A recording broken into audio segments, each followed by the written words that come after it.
बजेको जनता समाचारमा स्वागत छ।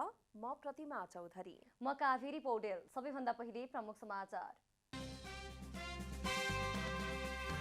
संघीय इकाइका आवधिक निर्वाचन नियमित बनाउने राजनीतिक दलहरूको प्रयास। स्थानीय तह निर्वाचन ऐन नै संशोधन गर्ने गठबन्धनको तयारी।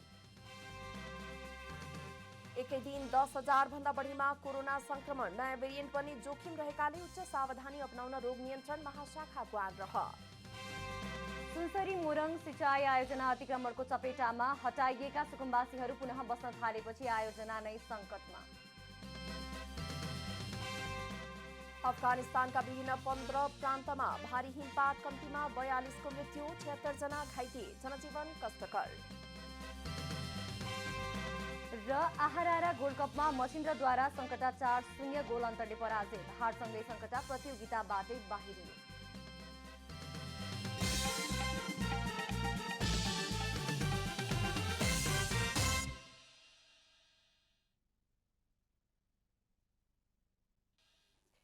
अब पूरा समाचार। प्रतिनिधि सभाको निर्वाचन पहिले वा स्थानीय तहको निर्वाचन अथवा तीनै तहको निर्वाचन एकैसाथ गर्ने भन्नेमा बहस सुरु भएको छ। संघीयतापछि पहिले स्थानीय तह र पछि प्रदेश एवं प्रतिनिधि सभाको निर्वाचनको अभ्यासमा फेरबदल आउने देखिन्छ। नयाँ संविधानपछि संघीय इकाइहरूका आवधिक निर्वाचन नियमित बनाउने प्रयासमा राजनीतिक दलहरू जुटेका छन्। संसद विघटन र त्यसपछि प्रतिनिधि सभा नियमित रूपमा चल्न नदिएकै कारण त्यसको निकासका लागि अर्ली इलेक्सन गर्नुपर्ने तर्क उठेको छ। राष्ट्रिय सभा बाहेक संविधानले देशका सबै तहका सभाहरू 5 वर्ष कार्यकाल चल्ने परिकल्पना गरेको छ। यसअघिको अदालतको नजिर र संवैधानिक प्रावधानले समेत समय पूरा नहुँदै प्रतिनिधि सभाको निर्वाचन सहज नभएको देखिन्छ। एउटा कुरा चाहिँ संविधानले क्लियर गरिदिएको विषय र त्यसलाई सर्वोच्च अदालतले पनि डिटो गरेर थप व्याख्या गरिदिएको विषय के हो त भन्दाखेरि दुईटैको कार्यावधि चाहिँ 5 वर्षको कार्यावधि फुल रूपले चल्न दिनुपर्छ। 5 वर्षको कार्यावधि भन्दा अगाडि विघटनको परिकल्पना गरेको छैन। अहिलेको सिचुएसन चाहिँ चाहे सङ्घको होस् चाहे प्रदेशको होस्, सबैको चाहिँ सरकारहरू सङ्कटमा परेर रिजाइन गर्नुपर्ने खालको अवस्था देखिँदैन चाहिँ। त्यसकारणले अहिलेको सिचुएसन हेर्दाखेरि कार्यकाल फुल कार्यकाल जाने देखिन्छ। तीनै तहको निर्वाचन एकैपटक गर्नेमा गठबन्धन जुटेको छ। यसको तत्कालीन र दीर्घकालीन लाभको लेखाजोखा पनि सुरु भएको छ। एमाले निर्वाचन ऐनलाई आधार मानेर वैशाखमा नै स्थानीय तहको निर्वाचन हुनुपर्ने अडान राखेको छ। संविधानमा गाउँसभा नगरसभाको कार्यकाल सकिएको 6 महिनाभित्र अर्को निर्वाचन गर्दा हुने प्रावधान भएकोले पनि गठबन्धनले पछिल्लो चरणमा जितेका जनप्रतिनिधिलाई समेत अधिकार सम्पन्न बनाउन वैशाखमा निर्वाचन नगर्ने योजना बनाएको बताएको छ। एकै पटकमा निर्वाचन हुँदा निर्वाचन कम खर्चिलो र राज्यको व्ययभार त घट्ने नै छ। बुथ सङ्ख्या मात्रै थपियो भनेदेखि तपाईँको चाहिँ नि एकै चरणमा गर्न सकिन्छ, जसबाट न्यूनतम पनि राज्यको चाहिँ तिनै तहको चुनाव एकैचोटि गरियो भने राज्यको एकदम मोटो हिसाब, बहुत मामुली हिसाब, न्यूनतम पनि 10-12 अरब बच्छ। त त्यसो हुँदाखेरि चाहिँ यो राज्यको खर्च जोगिने, उम्मेदवारको खर्च जोगिने, पार्टीहरूको खर्च जोगिने, त्यति मात्रै होइन, यो अलग अलग चरणमा चाहिँ स्थानीय निकायको पनि 3-4 चरण, त्यसपछि चाहिँ संसद र चाहिँ केन्द्रीय सङ्घीय संसद र चाहिँ प्रादेशिक संसदको पनि 3-4 चरण चुनाव गर्दा त 1 वर्ष त चुनावमै जाने भयो। निर्वाचनले समाजको जस्तो चाहना छ त्यसलाई ठ्याक्कै प्रतिनिधिमूलक सभामा प्रतीत गराउन सक्नु पर्दछ। तसर्थ निर्वाचन वस्तुपरक हुनु आवश्यक छ। नेपाल र भारतको सीमामा रहेका कालापानी, लिपुलेक र लिम्पिया धुरा लगायतका दर्जनौं क्षेत्रमा विगतदेखि नै सीमा विवाद कायम रहँदै आएको छ। तर सीमा विवाद समाधानबारे नेपाल सरकारले प्रभावकारी कदम चालेको भने देखिँदैन। दार्चुला जिल्लामा रहेको कालापानी, लिपुलेक र लिम्पिया धुरालाई गत वर्ष नेपालले संविधान संशोधन गरेर नेपालको नक्सामा समेटेको थियो। उक्त क्षेत्रलाई नेपालको नक्सामा समेट्न संविधान संशोधन गर्दा सांसदहरूले पनि सर्वसम्मत रूपमा निर्णय नगरेको होइन। तर उक्त क्षेत्रमा भारतले अहिले सडक बनाइरहेको छ र नेपालका सांसदहरूले आधिकारिक रूपमा केही पनि बोलेको देखिएको छैन। भारतीय प्रधानमन्त्री नरेन्द्र मोदीले गत पुस 15 मा हल्द्वानीमा विभिन्न परियोजना शिलान्यास गर्ने क्रममा नेपालको कालापानी र लिपुलेक क्षेत्रमा सडक बनाइरहेको बताउनु भएको थियो। मान सरोवरसम्मको यात्रा सजिलो बनाउन उक्त क्षेत्रमा सडक बनाइरहेको र त्यसलाई सबै मौसममा चल्न सक्ने बनाउने मोदीको अभिव्यक्ति रहेको थियो भने आफ्नो पुरानो सडकलाई सहजताका लागि काम अघि बढाएको भारतीय सञ्चार माध्यमले उल्लेख गरेको छ। कालापानी लिपुलेक र लिम्पियाधुरा क्षेत्रको सीमा विवाद नयाँ विषय भने होइन। कालापानी लिपुलेक र लिम्पियाधुरा नेपालको भूमि हो र नेपालकै रहन्छ भनेर आवाज र आन्दोलनहरू पटक पटक भइरहेका पनि छन्। तर 2076 कार्तिकमा भारतले आफ्नो देशको नयाँ नक्सामा उक्त भूभाग समेटेको थियो र भारतीय भूमि भएको दावी गरेको थियो। भारतीय रक्षा मन्त्रीले 2077 वैशाख 26 गते दार्चुलाको लिपुलेक सडकको उद्घाटन गरेका थिए। तर पछि केपी ओली नेतृत्वको तत्कालीन सरकारले कूटनीतिक पत्र पठाएर नेपाली भूमिमा सडक नबनाउन भारतीय पक्षलाई आग्रह गरे पनि भारतीय पक्षबाट सुनवाई भएको थिएन। ओली नेतृत्वको तत्कालीन मन्त्री परिषदले 2077 जेठ 7 मा कालापानी लिपुलेक र लिम्पियाधुरा समेटिएको नेपालको आधिकारिक नक्सा जारी गरेको थियो। नेपालको संविधानमा लिपुलेक कालापानी र लिम्पियाधुरा समेटिए पनि उक्त क्षेत्रमा नेपाल सरकारको उपस्थिति भने अहिलेसम्म देखिएको छैन। भारतीय प्रधानमन्त्री मोदीले उक्त क्षेत्र भारतको दावी गर्दै सडक बनाइरहेको सार्वजनिक अभिव्यक्ति दिँदा समेत प्रधानमन्त्री देउबाको क्याबिनेटले हालसम्म कुनै प्रतिक्रिया व्यक्त गर्न सकेको छैन। न त देउबा सभापति रहेको नेपाली काङ्ग्रेस पार्टीले नै यस विषयमा कुनै आधिकारिक निर्णय गरेको छ। जनता टेलिभिजनका लागि यशोदा चौलागाईको रिपोर्ट।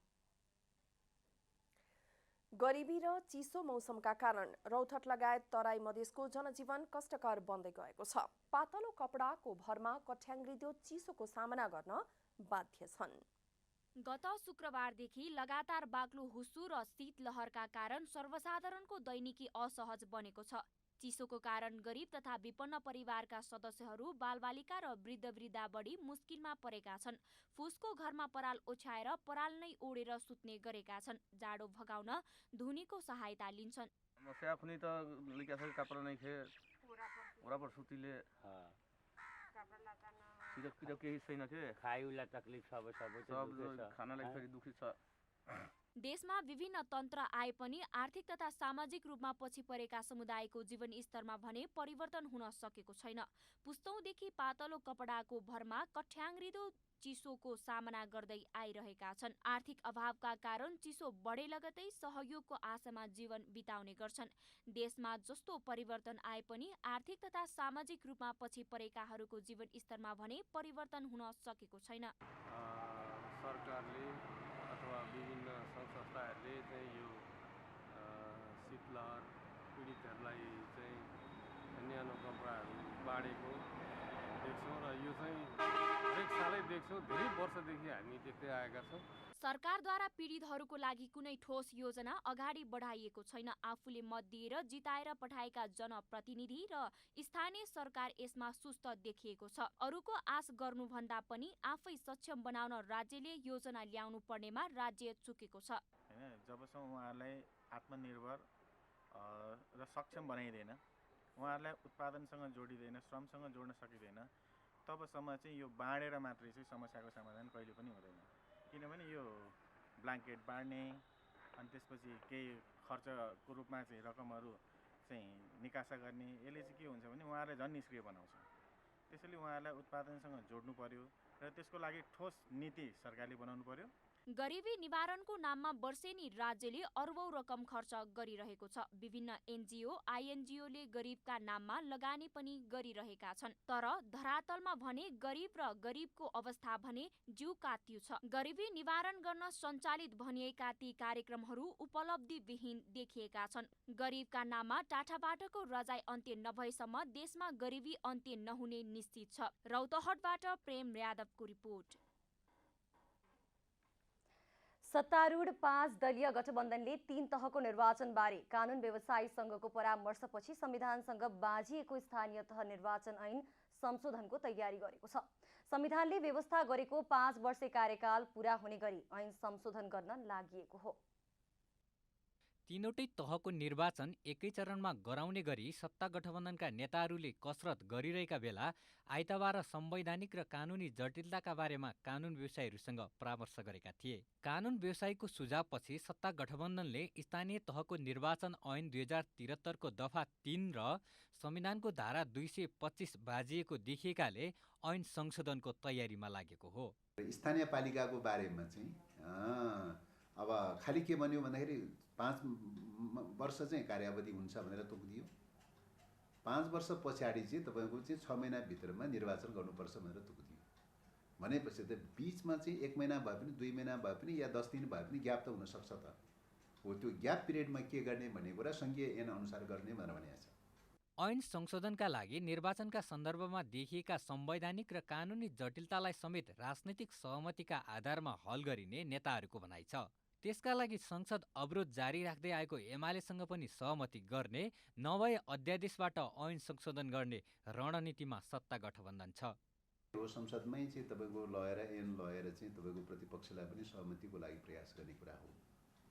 अब प्रतिपक्षले अब्स्ट्याकल नै कन्टिन्यू गरिरह्यो भनेदेखि त अब के लाग्यो र चाहिँ होइन, बाध्यात्मक रूपले त अरू उपायहरू अपनाउनु पर्ने कुरा त आफ्नो ठाउँमा छ। तर सोझो र सरल बाटो भनेर भनेको, संवैधानिक बाटो भनेर भनेको, विधिको बाटो भनेर भनेको त सदनबाटै लैजाने बाटो हो। 3 तहको निर्वाचन कुनै पनि बहानामा संविधानले तोकेको समयभन्दा पर धकेल्ने पक्षमा सरकार नरहेको र नेपाली काङ्ग्रेस पनि अद्यावधि निर्वाचनको पक्षमा रहेको काङ्ग्रेस नेता रामहरि खतिवडा बताउनुहुन्छ। काङ्ग्रेस संविधान अनुसार, निर्वाचन नियावली अनुसार 5 वर्षभित्र अत्याधिक निर्वाचनको पक्षमा छ। चाहे संसदको होस्, चाहे सङ्घीय संसदको होस्, चाहे प्रदेशको होस्, चाहे स्थानीय तहको होस्।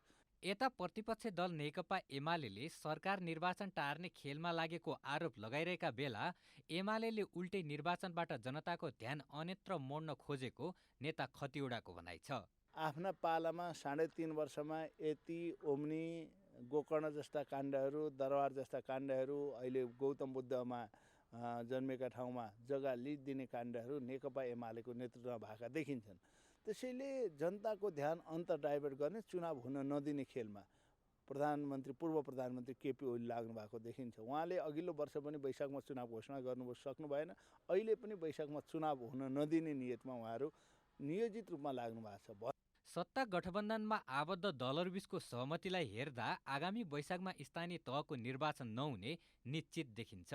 संविधानसँग बाजिएको ऐन संशोधन गरेर सकेसम्म स्थानीय तहको निर्वाचन कार्तिक वा मङ्सिरमा गर्नेतर्फ नेताहरू लागि परेका छन्। यसअघि 2074मा स्थानीय तहको निर्वाचन वैशाख 31, असार 14 र असोज 2 गते गरी 3 चरणमा भएको थियो। अहिले अन्तिम चरणको निर्वाचन भएको मिति असोज 2 गतेबाट कार्यकाल सुरु भएको अर्थ लाग्ने गरी ऐन संशोधनको गृह कार्यमा सत्ता गठबन्धन लागेको छ। त्यसो हुँदा संविधानले व्यवस्था गरेको 5 वर्षे कार्यकाल पुरा हुने नेताहरूको बुझाइ छ। क्यामेरामा जयराज थपलिया र साजन थापाका साथ महेश कठायत, काठमाडौँ। पछिल्लो 24 घण्टामा देशभर 10,319 जनामा कोरोना संक्रमण पुष्टि भएको छ। स्वास्थ्य तथा जनसङ्ख्या मन्त्रालयका अनुसार देशभर 21,201 नमुना परीक्षण गर्दा 10,319 जनामा कोरोना संक्रमण पुष्टि भएको हो। त्यस्तै पछिल्लो 24 घण्टामा 4 जना संक्रमितको मृत्यु भएको छ। सोमबार कोरोना संक्रमणबाट 2,540 जना संक्रमण मुक्त भएका छन्। पछिल्लो 24 घण्टामा काठमाडौँ उपत्यकामा 4,676 जनामा कोरोना संक्रमण पुष्टि भएको छ। स्वास्थ्य तथा जनसङ्ख्या मन्त्रालयका अनुसार काठमाडौँमा 3,634, ललितपुरमा 587 र भक्तपुरमा 455 जना संक्रमित थपिएका हुन्। एपिडियोमोलोजी तथा रोग नियन्त्रण महाशाखाले विश्वभर फैलिएको कोभिड-19 कोरोना भाइरसको ओमिक्रोन भेरिएन्टले नयाँ भेरिएन्ट बनाउने जोखिम रहेकाले सावधानी अपनाउन आग्रह गरेको छ। महाशाखाका प्रमुख कृष्ण प्रसाद पौडेलले ओमिक्रोन भाइरस जति धेरै फैलन्छ उति नै नयाँ भेरिएन्ट बन्ने जोखिम रहेको बताउनुभयो। ओमिक्रोनबाट उत्परिवर्तन भएर आउन सक्ने भेरिएन्ट अहिलेको भन्दा घातक र जटिल प्रकृतिको पनि हुन सक्ने अवस्था रहेकाले निरन्तर सावधानी अपनाउन आग्रह गर्नुभयो। डाक्टर पौडेलले भाइरसमा छिटो उत्परिवर्तन अथवा आनुवांशिक परिवर्तन हुने भएकाले ओमिक्रोन कमजोर भए डेल्टा भेरिएन्टलाई विस्थापित गर्यो भनेर ढुक्क हुन नसकिने बताउनुभयो। अहिले विश्वव्यापी तथ्याङ्कहरूले ओमिक्रोन एकदमै छिटो यो विगत 2 महिनाको अवधिमा चाहिँ संसारका अधिकांश मुलुकमा फैलिएको र डेल्टालाई विस्थापन गरेको भन्ने चाहिँ जुन तथ्य छ त्योसँग हामीले सँगसँगै के बुझ्नुपर्छ भने ओमिक्रोनको नाउँमा डेल्टालाई विस्थापन गरे पनि यो भाइरस जति धेरै फैलिन्छ, जति धेरै स्थानमा धेरै व्यक्तिहरूमा पुग्छ, नयाँ भेरिएन्ट बनाउने जोखिम कायम नै छ। प्रमुख पौडेलले जनवरी महिनाको अन्तिम अर्थात् माघ महिनाको मध्यमा पुग्दा संक्रमित हुने र अस्पतालको सेवा चाहिने संक्रमितको संख्या पनि धेरै बढ्ने प्रक्षेपण स्वास्थ्य मन्त्रालयले गरेको जानकारी दिनुभयो। विश्वभर महामारीको रूपमा फैलिरहेको कोरोना संक्रमणले नेपालमा पनि हरेक क्षेत्र प्रभावित भइरहेको छ। तेस्रो लहरको कोरोना संक्रमणका कारण देशभर पुनः स्वास्थ्य सङ्कट सृजना हुनुका साथै सेवा प्रभावमा समेत गम्भीर असर देखिन थालेको छ। स्वास्थ्य सङ्कटका कारण सर्वसाधारणहरूमा त्रास समेत छाएको देखिन्छ। दिन प्रतिदिन कोरोना भाइरसबाट मानिसहरू संक्रमित भइरहेका छन्। बिरामीको संख्या बढिरहेको छ भने कोरोनाकै कारण मृत्यु हुनेको संख्या पनि बढ्न थालेको छ। कोरोना भाइरसले संक्रमितलाई मात्र होइन देशको अर्थतन्त्रमा नै असर पारिरहेको छ। विशेष गरी विद्यार्थीमा कोरोना भाइरसको कारण झन् धेरै असर पारेको छ। नेपालमा करिब 1/4 विद्यार्थी निजी विद्यालयमा पढ्ने तथ्याङ्क छ भने गुणस्तरका हिसाबले सामुदायिक विद्यालय अझ ग्रामीण क्षेत्रमा पढ्ने कमजोर विद्यार्थी कमजोर हुने गरेको पाइन्छ। त्यसैले सबै विद्यार्थीले समान रूपमा यस्ता वैकल्पिक शैक्षिक विधिको उपभोग गर्न नसक्ने चिन्ता पनि कतिपयले गरेका छन्। शैक्षिक क्षेत्र अन्यल बनेको छ। महामारीले नेपालमा व्याप्त शैक्षिक पहुँच, अवसर र असमानतालाई फेरि पनि बहसको रूपमा ल्याएको छ। कोरोना भाइरसले अस्तव्यस्त बनाएको शिक्षा प्रणालीमा परेको असर चिन्ताजनक विषय हो। पठन पाठनको हिसाबले हेर्ने हो भने अनलाइन धनीले बोर्डिङमा पढ्छन् भन्ने हिसाबले हुनसक्छ, तर त्यस्तो मात्रै कुराहरू छैन। एउटा मोबाइल अब सबै बच्चाहरूलाई अब काम गर्ने र पाल्ने बालबालिकाहरू के अरे अभिभावकहरू एकातिर जाँदाखेरि त्यो पढाइको अवस्था चाहिँ उनीहरूले समान रूपले प्राप्त गर्ने अवस्था छैन। माध्यमिक तहका विद्यार्थीहरू भन्दा त्रिभुवन विश्वविद्यालयका विद्यार्थीहरूमा अझ धेरै प्रभाव परेको देख्न सकिन्छ। 3 वर्ष र 4 वर्षमा सकिने पठन पाठनहरू अझसम्म सकिन सकेको छैन। सबै विश्वविद्यालयहरूका नियमित वार्षिक परीक्षाहरू रोकिएका छन्, जसका कारण परीक्षा तयारीमा रहेका हजारौं विद्यार्थीहरू आफ्नो शैक्षिक भविष्य के हुने हो भन्ने मनोवैज्ञानिक दोधारमा परेका छन्। स्वतः रूपमा टियुमा चाहिँ लथालिङ्ग भएको अवस्था छ। टियुले चाहिँ अब अर्को प्रतिस्पर्धी संस्था त्यसरी व्यापक रूपमा भएको संस्था नभएको कारणले मात्रै टियुमा विद्यार्थी जबरजस्ती जानुपर्ने अवस्था हो। नत्र टियुको अहिलेको फङ्सनिङ भनेको एकदमै दया लाग्दो नै छ। कोभिड-19 को कारणले विद्यालयहरू बन्द भएर कक्षाहरू इन्टरनेट मार्फत अनलाइन सञ्चालन भएको अवस्थामा गुणस्तरीय इन्टरनेटको सुविधा नभएका वा इन्टरनेट पहुँचमा नै नभएका र ग्रामीण बालबालिकाहरू मारमा परेका छन्। कन्टेक्समा चाहिँ एकदमै चाहिँ यो अब लगभग 82% 82.8 अहिले हाल चाहिँ इन्टरनेटमा आबद्ध भए पनि यसको कुशल र प्रभावकारी चाहिँ तपाईँको चाहिँ कार्यान्वयन चाहिँ एकदम कम मात्रामा छ। यसको पहुँच निश्चित 10 देखि 15% मान्छेले मात्रै पाएका छन्। शिक्षा क्षेत्रमा परेको असरले विद्यार्थीको भविष्य मात्र बिग्रिँदैन, यसले सिंहको समाज र राष्ट्रलाई नै दीर्घकालीन असर गर्दछ। कोरोनाको प्रकोपलाई देखाएर शिक्षा क्षेत्रमा हुने लापरवाहीले विद्यार्थीको भविष्य अन्यलमा पार्नु भने चिन्ताको विषय हो। क्यामेरामा साजन थापाका साथ यशोदा चौलागाई, काठमाडौँ। जनता समाचारमा अब छोटो विश्राम।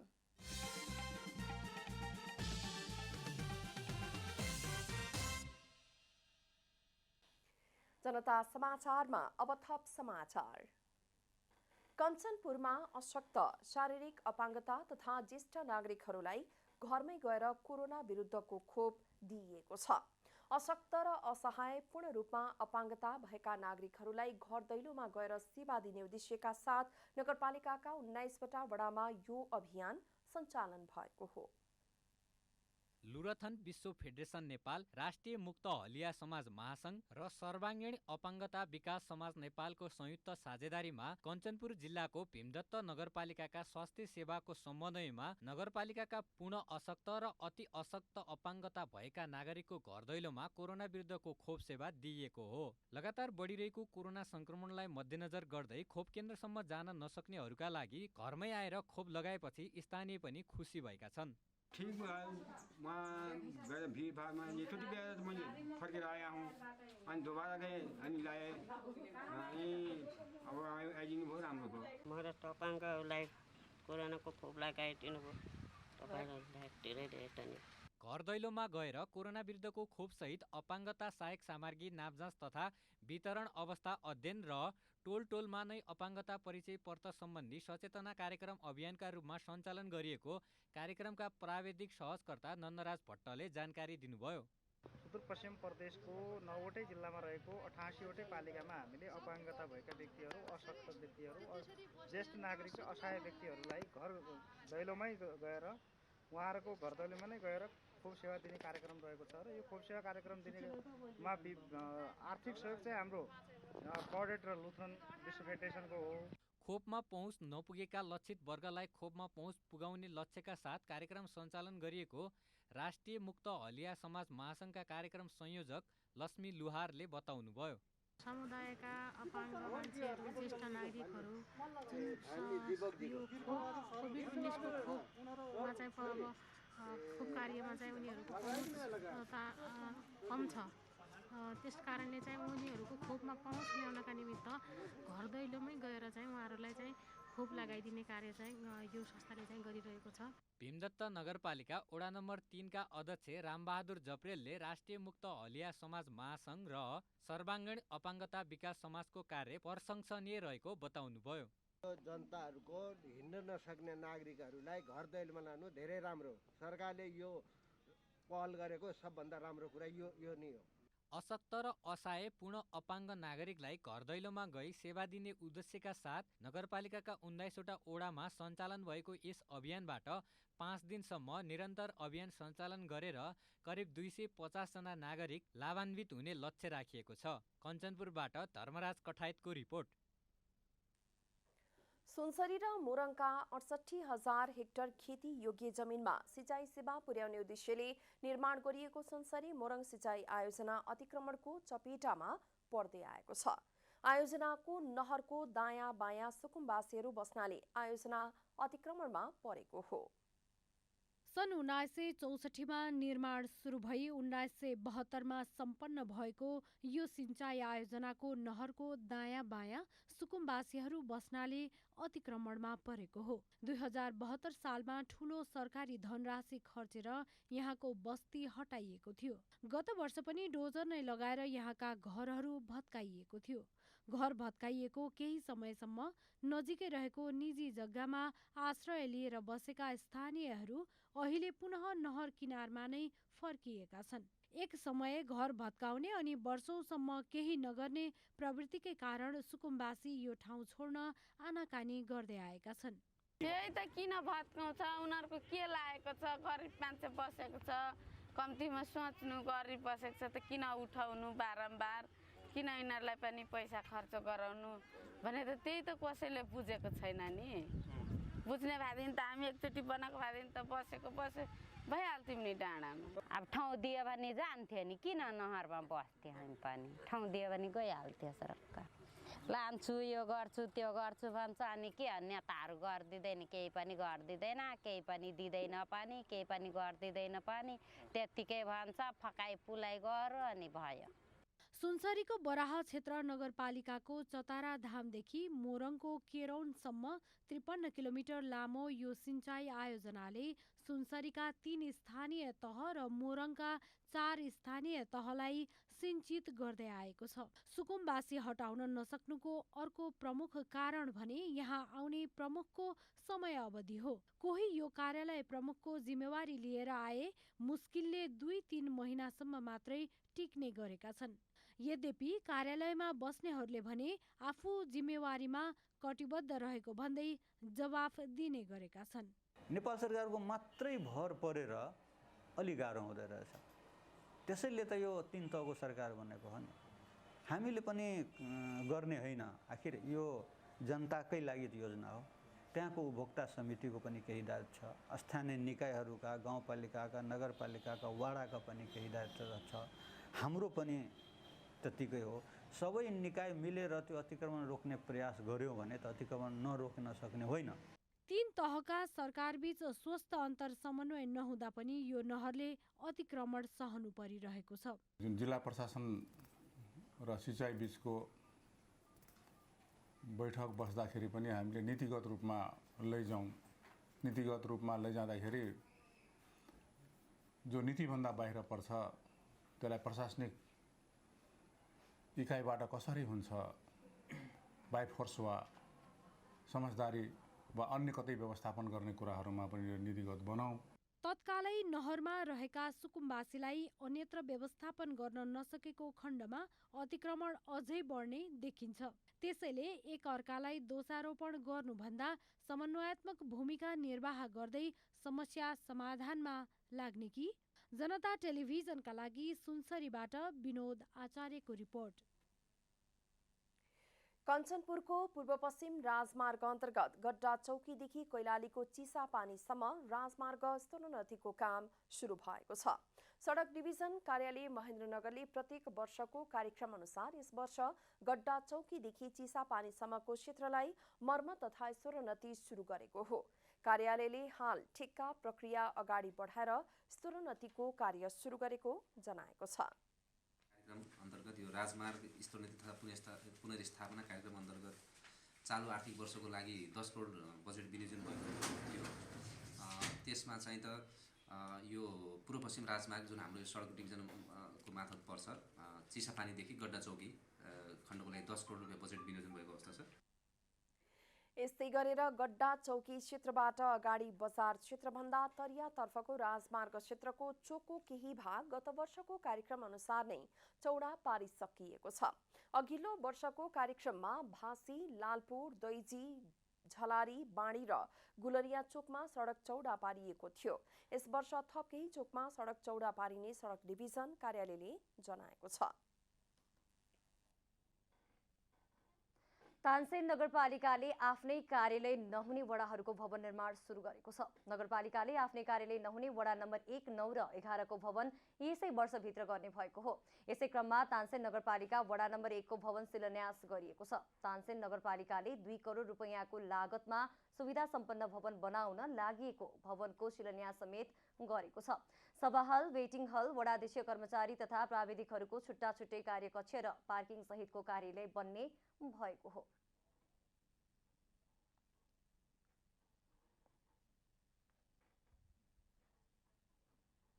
वडा कार्यालयको कम्प्लिट हुँदाखेरि वहीँ तला एक तलासम्म कम्प्लिट हुँदाखेरि यसको 2 करोडको लागत रहनेछ।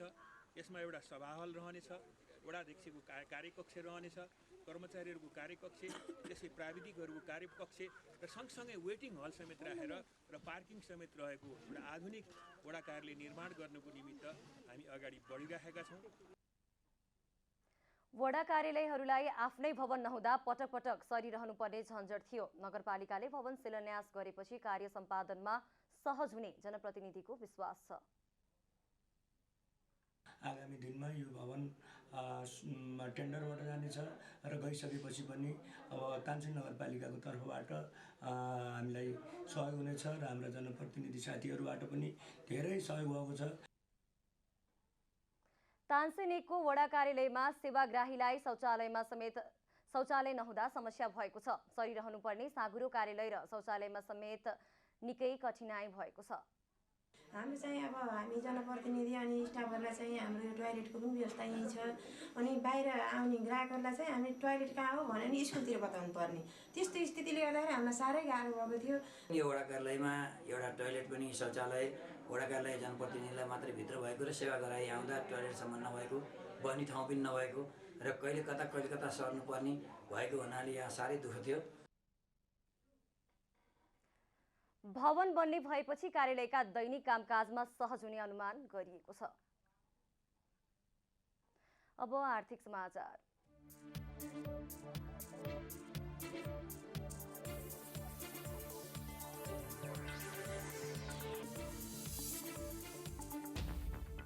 बैंक तथा वित्तीय संस्थाका कर्मचारीको चर्को विरोधपछि सरकारले सामाजिक सुरक्षा कोषको कार्यविधि संशोधन गर्ने तयारी गरेको छ। अब सरकारले नेपालबाट विदेशमा गई कार्य गर्ने नागरिकहरूलाई समेत कोषमा आबद्ध गर्न नीतिगत व्यवस्था गर्ने भएको छ। यसका लागि सरकारले सामाजिक सुरक्षा नियमावली 2075, श्रम नियमावली 2075, बोनस नियमावली एकैपटक संशोधन गर्ने तयारी गरेको छ, जसमा सरकारले अबदेखि कुनै पनि श्रमिक दुर्घटनामा परेमा, दुर्घटनाको कारणबाट चोटपटक वा मृत्यु भएमा सोको सूचना रोजगारदाताले कोषलाई 7 दिनभित्र जानकारी दिनुपर्नेछ।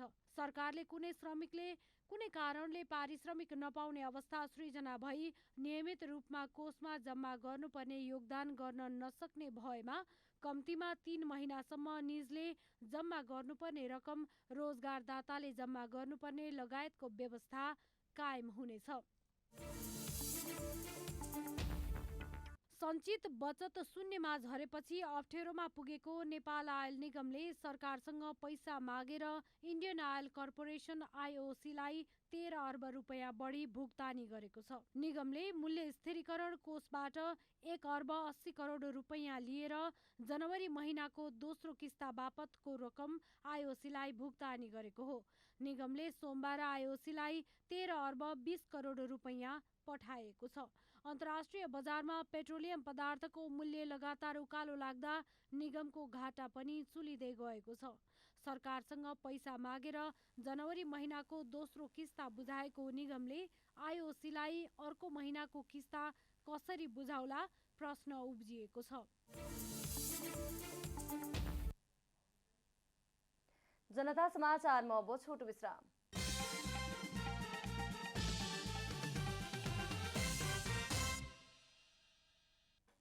अब खेलकुद समाचार।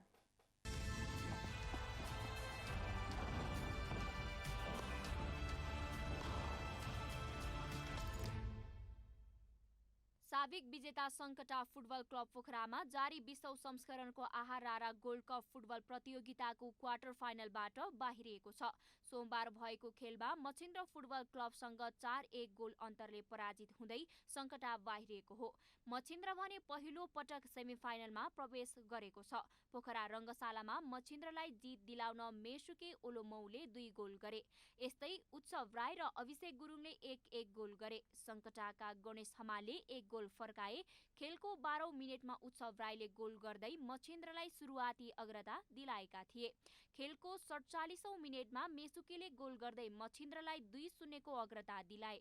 तर खेलको 63औं मिनेटमा गणेशले गोल गर्दै सङ्कटालाई 2-1 को स्थितिमा ल्याए। अभिषेकले खेलको 84औं मिनेटमा गोल गरेपछि मछिन्द्रले 3-1 को अग्रता बनायो। त्यसपछि खेलको 86औं मिनेटमा मेसुकेले व्यक्तिगत दोस्रो गोल गर्दै मछिन्द्रलाई 4-1 को असहज जित दिलाए। अब मछिन्द्रले सेमिफाइनलमा एफपीएफ क्लबसँग प्रतिस्पर्धा गर्नेछ। पहिलो क्वार्टर फाइनलमा बीवाईएससी मिनेसोटा यूएसएलाई 3-1 गोल अन्तरले हराउँदै एफपीएफ अन्तिम 4 मा पुगिसकेको छ।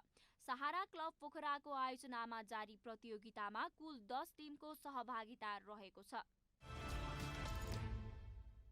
प्रधानमन्त्री कप राष्ट्रिय 20 क्रिकेट प्रतियोगितापछि टोलीले ग्लोबल छनौटलाई लक्ष्य राखेर प्रशिक्षणमा मैदानमा फर्किएको छ। आईसीसी पुरुष टी20 विश्वकपको ग्लोबल छनौटको तयारीमा रहेको नेपाली राष्ट्रिय क्रिकेट टोलीले दोस्रो चरणको बन्द प्रशिक्षण आइतबारबाट सुरु गरेको छ। ग्लोबल छनौट खेलका लागि नेपाल क्रिकेट संघ क्यानले सार्वजनिक गरेको 16 खेलाडी सहित अन्य केही खेलाडीलाई प्रशिक्षक पुबुद दशानायकेले बन्द प्रशिक्षणलाई सुचारू गरेका हुन्। तर ग्लोबल छनौटका लागि घोषणा भएका केही खेलाडीमा कोरोना देखिएकोले प्रशिक्षणमा समावेश छैनन्। छनौट खेलका बिगबासमा रहेको कप्तान सन्दीप लामिछाने शनिबार स्वदेश फर्किएका छन्।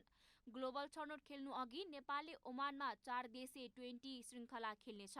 श्रृङ्खलामा नेपाल सहित आयोजक ओमान, टेस्ट राष्ट्र आयरल्यान्ड र यूएईले प्रतिस्पर्धा गर्नेछन्। अब मौसम समाचार।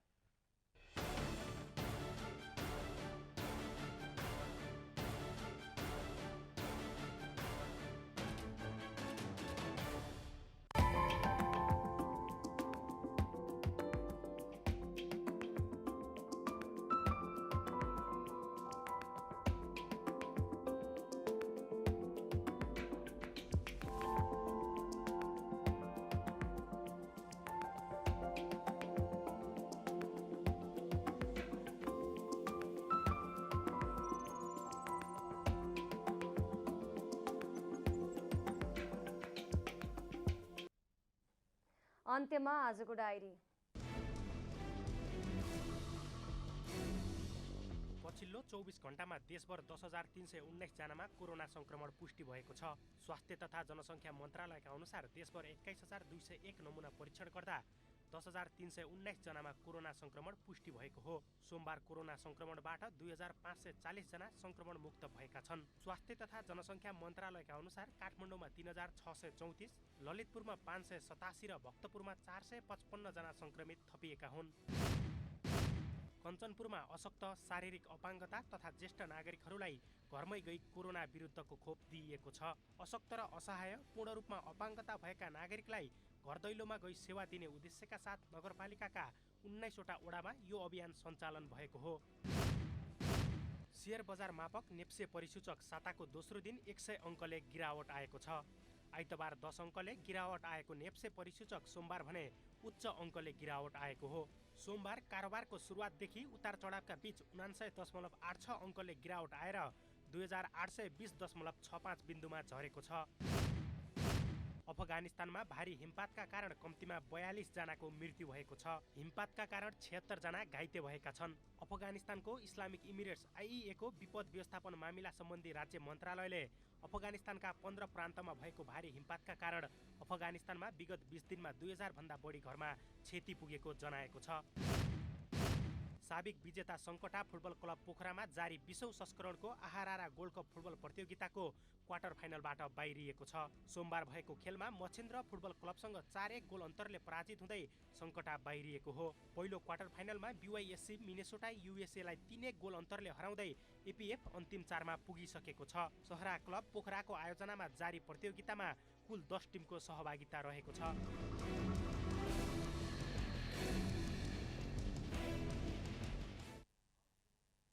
जनता समाचार अहिलेलाई यति नै। जनताद्वारा जनताका लागि प्रसारित जनता टेलिभिजन हेरिरहनुहोला। नमस्कार।